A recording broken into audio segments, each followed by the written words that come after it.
Sallallahu alaihi wasallam. Al-Fatihah. A'udzu billahi minasyaitonir rajim. Bismillahirrahmanirrahim. Alhamdulillahi rabbil alamin arrahmanir rahim maliki yaumiddin. Iyyaka na'budu wa iyyaka nasta'in ihdinas siratal mustaqim. Siratal ladzina an'amta 'alaihim ghairil maghdubi 'alaihim waladdallin. Amin.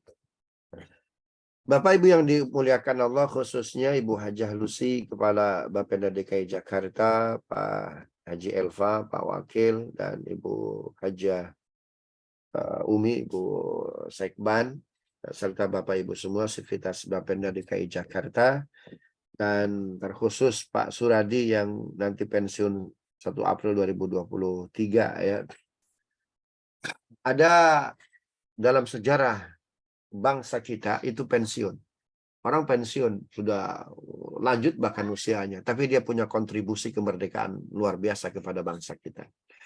Hari ini tanggal 9 Ramadan 1444 Hijriah, 80 tahun silam, 9 Ramadan 1364 Hijriah, ini bangsa kita diproklamirkan.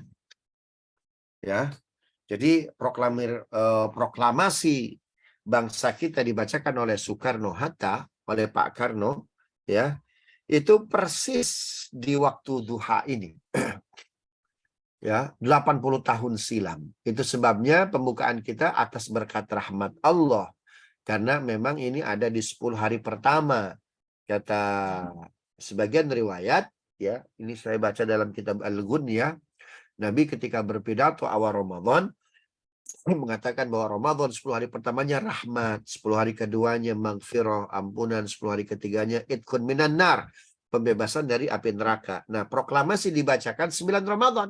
Berarti 10 hari pertama, makanya istilahnya atas berkat rahmat Allah. Tapi yang menariknya Bapak Ibu dan pimpinan Bapenda DKI Jakarta, ini adalah malam harinya. Tadi malam, ada kisah apa itu? Ya, bahwa Bung Karno diculik oleh beberapa anak muda, ya, pimpinan Haji Ahmad Subandrio, kemudian Yusuf Kunto, dibawa kemana? Ke Karawang, Kecamatan Rengas Dengklok. Ya, pilihannya kenapa Karawang? Kenapa nggak Depok sih begitu? Atau Bojonggede gitu ya?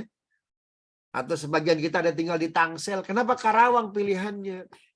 Jadi pada tanggal 8 Ramadan itu sore hari itu para pemuda, atau tepatnya tanggal 16 Agustus 1945 itu para pemuda membujuk, Bung, ya, proklamasikan ini negara, Jepang sudah kalah dari sekutu 14 Agustus 1945. Ya, jadi 3 hari sebelumnya itu Jepang sudah kalah itu dari sekutu. Maka apa otoritas Jepang ngatur bangsa kita? Dia udah kalah kok. Masa kita diatur sama bangsa yang kalah? Tapi Bung Karno nggak mau. Ya. Nggak bisa. Kita mesti taat keputusan bahwa kita akan merdeka setelah dapat green light, ya, lampu hijau dari Jepang. Oh, terus dibujuk-bujuk terus. Subhanallah. Gagal itu membujuk Bung Karno. Ya. Terus tapi kan brief, singkat cerita, Bung Karno berhasil dibawa ke Rengas Dengklok. Bagaimana ceritanya? Jadi para pemuda ketika itu dibisiki. Oleh siapa? Dibisiki oleh Bung Hatta. Hei, Subandrio dan beberapa anak muda. Kamu bicara sama Ibu Fatimah. Fatimah binti Hasanuddin bin Hasanuddin. Ya, bin Utsman bin Abdullah bin Ali bin Muhammad bin Abbas bin Abdullah bin Muhammad bin Muhammad bin Muhammad bin Ali bin Ghaffar bin Muhammad bin Muhammad bin Muhammad bin Abdullah bin Utsman bin Hasan, ya, bin Hasan bin Muhammad bin Abdullah bin Al-Kamil bin Hasan bin Fatimah binti Rasulullah sallallahu alaihi wasallam. Ya, Fatimah itu sekarang disebut Fatmawati. Ibu Fatmawati itu, atau istrinya Bung Karno, istri di mana Republik kita merdeka, itu istrinya Fatimah. Diganti oleh ibunya Bung Karno, ya, Inyoman itu yang dari Bali, Jangan Fatimah lah gitu. Akhirnya jadi siapa? Jadi Fatmawati. Aslinya Fatimah, bapaknya Hasanuddin, ibunya namanya Khadijah. Ibunda Khadijah punya anak namanya siapa? Fatimah. Fatimah punya ibu namanya siapa? Khadijah. Makanya aslinya namanya Fatimah. Begitu. Kata Bung Hatta, kalau mau membujuk Bung Karno, ngobrolnya sama istrinya. Kenapa? Karena yang punya karomah itu istrinya, Ibu Fatmawati, Ibu Fatimah. Bu, ini Jepang sudah kalah nih Bu nih. Ini saatnya Bapak ya proklamasikan kemerdekaan Indonesia ini. Ya, aku pun sepakat dengan kalian. Tapi sebentar. Ini bapakmu ini, Bung Karno ini, kalau bisa keluarkan dia dari Jakarta. Ya, kenapa? Karena kalau nanti kalian kumpul-kumpul di sini, Jepang tahu, oh bisa ditangkap kalian. Dan jangan sampai ada pengaruh-pengaruh Jepang kepada Bung Karno. Keluarkan dia dari sini. Kemana, Bu? Sebentar. Aku tak istikharah dulu. Sambil beliau istikharah, beliau bertanya kepada pembantunya. Kata pembantunya, kata pembantunya, Bi, itu cucunya Haji Abdul Qadir di mana sekarang? Saya tanya kepada Bapak Ibu. Itu di Rengas Dengklok, Bung Karno tinggal di rumah siapa? Ada yang tahu?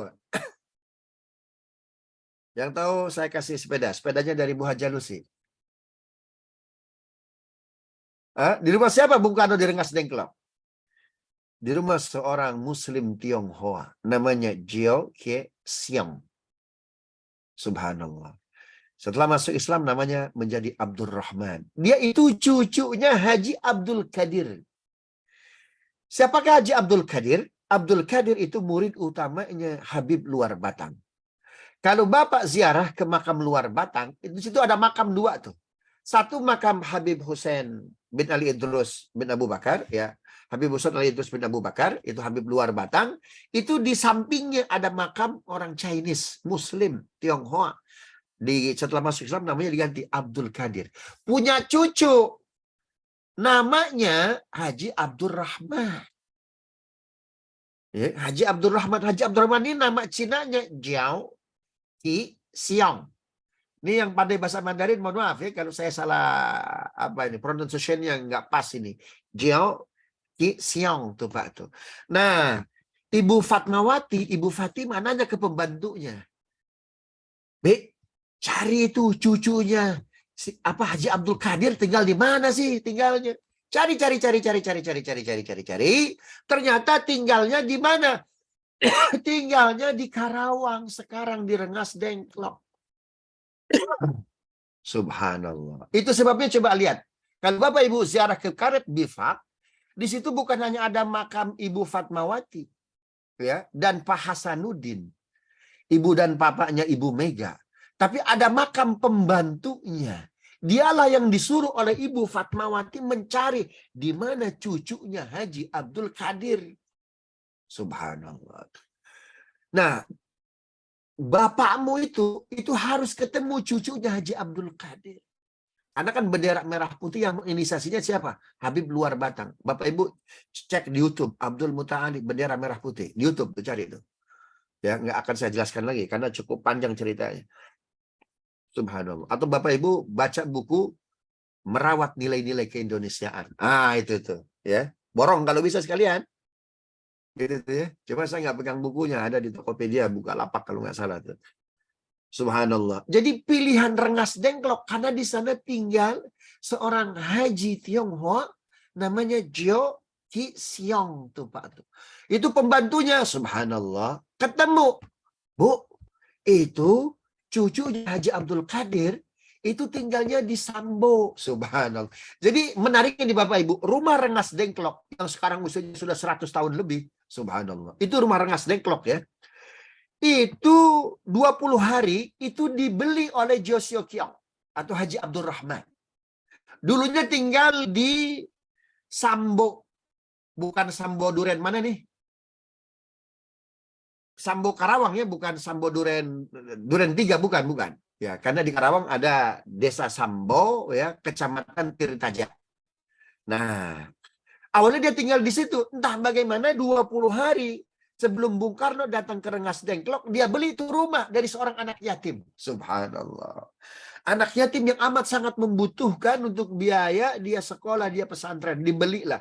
Saya baca kisah ini Bapak Ibu mirip dengan pembangunan kota Madinah. Kota Madinah itu, Masjid Nabawi itu tanahnya wakaf siapa itu? Kedua anak yatim Sahal dan Suhail. Subhan. Republik kita punya kisah yang sama. Karena itu susah Bapak Ibu dipisahin antara sejarah bangsa kita dengan sejarah. Subhanallah, para ulama, sejarah keislaman dan lain sebagainya.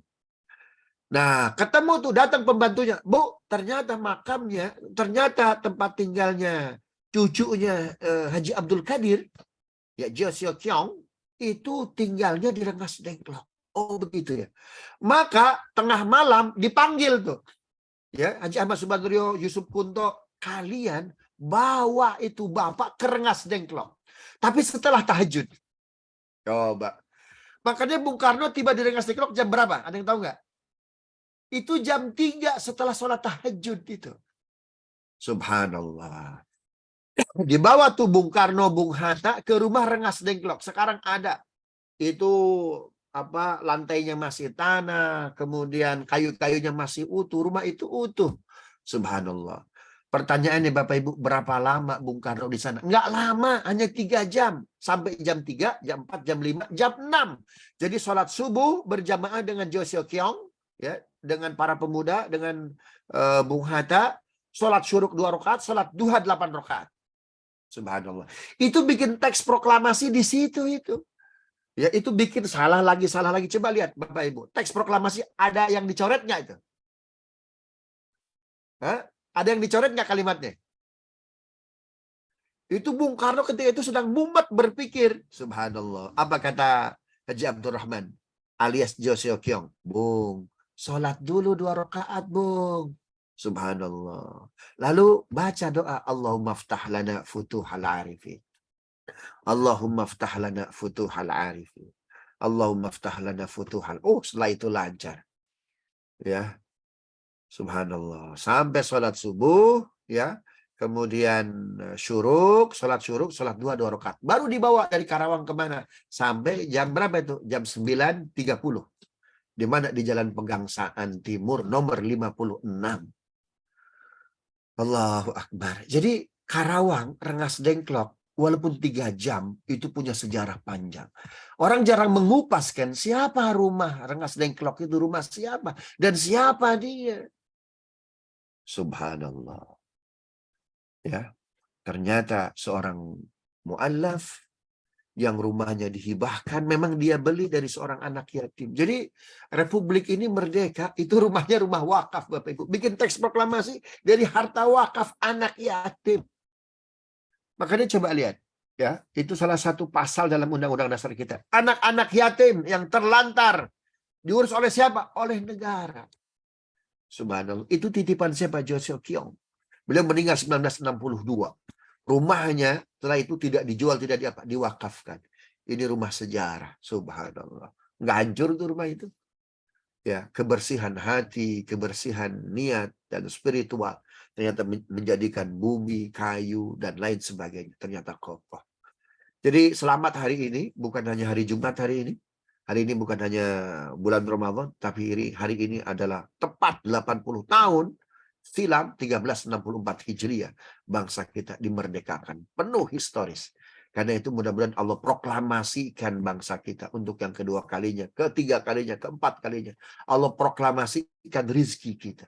Allah proklamasikan kita bebas dari segala gangguan. Allah proklamasikan kita kekalahan, entah dari godaan syaitan, entah dari bisikan-bisikan buruk, entah untuk melakukan kecurangan, dan Allah proklamasikan kita menjadi orang baik. Mudah-mudahan bermanfaat. Rabbana zalamna anfusana wa illam taghfir lana wa tarhamna lanakunanna minal khasirin. Allahumma ftah lana futuhal arifin. Allahumma ftah lana futuhal arifin. Allahumma ftah lana futuhal arifin. Wa sallallahu ala sayyidina Muhammadin nabiyil ummi wa ala alihi wasallam. Walhamdulillahi rabbil alamin. Ya Rasulullah salamun alaik. Ya rafi'a syani wa daraji. Ya Rasulullah salamun alaik. يا رفيع الشان والدرج قد فتى يا جيرة العنام يا أهيل الجود والكرم. سبحانك اللهم ربنا وبحمدك أشهد أن لا إله إلا أنت أستغفرك وأتوب إليك. السلام عليكم ورحمة الله وبركاته.